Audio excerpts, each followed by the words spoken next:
یہ نہیں کہ ان پہ بم باری ہو رہی ہے تو ہمیں کیا. حضور نے فرمایا کہ مسلمان جو ہوتا ہے نا، مومن جو ہوتا ہے، وہ ایک جسم کی مانند ہوتے ہیں، ایک جسم کی مانند. تو پورے جسم میں اگر ایک انگلی کو بھی زخم ہونا تو پورے وجود کو بے چینی رہتی ہے. ہمارا ہمسایہ تھا میرے گاؤں کی، جانتے ہوں گے، اقبال اس کا نام تھا. شوگر کی وجہ سے نا اس کا ایک پاؤں خراب ہو گیا. ڈاکٹروں نے اس کا ایک پاؤں کاٹ دیا تو وہ بیماری چلتی چلتی اس کی ٹانگ پوری کو خراب کر گئی. ڈاکٹروں نے کہا کہ اس کی ٹانگ بھی کاٹنی پڑے گی. اس کی ٹانگ بھی کاٹی. پھر جب پوری ٹانگ اس کی کٹ گئی نا تو پھر اس کی جان بھی نکل گئی، یعنی کہ وہ فوت ہو گیا.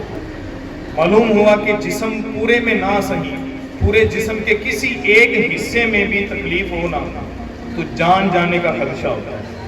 تو حضور نے فرمایا مومن آپس میں ایک جسم کی مانند ہے. تو فلسطین یہ تو ہمارا دل ہے، ہمارا ایمان ہے، ہمارے ایمان کا حصہ ہے. تو اس پہ ایک شعر تھا کہ کتاب سادہ رہے گی کب تک، کتاب سادہ رہے گی کب تک، کبھی تو آغاز باب ہوگا. جنہوں نے بستی اجاڑ ڈالی کبھی تو ان کا حساب ہوگا.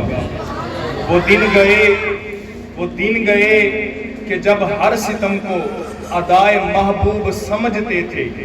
وہ دن گئے کہ جب ہر ستم کو ادائے محبوب سمجھ کے چپ تھے.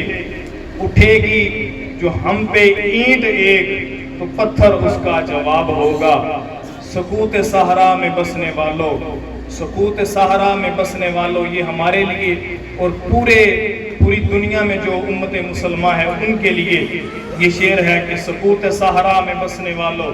ہم کہتے ہیں کہ ہم پرسکون ہیں، ہم پنکھوں کے نیچے ہیں. فلسطین میں جو جنگ ہے وہ انہی کے لیے نہیں، ایسے نہیں ہے. سکوت صحرا میں بسنے والوں، ابھی رتوں کا مزاج سمجھو، ورنہ اتنی گھٹن بڑھے گی سانس لینا عذاب ہوگا.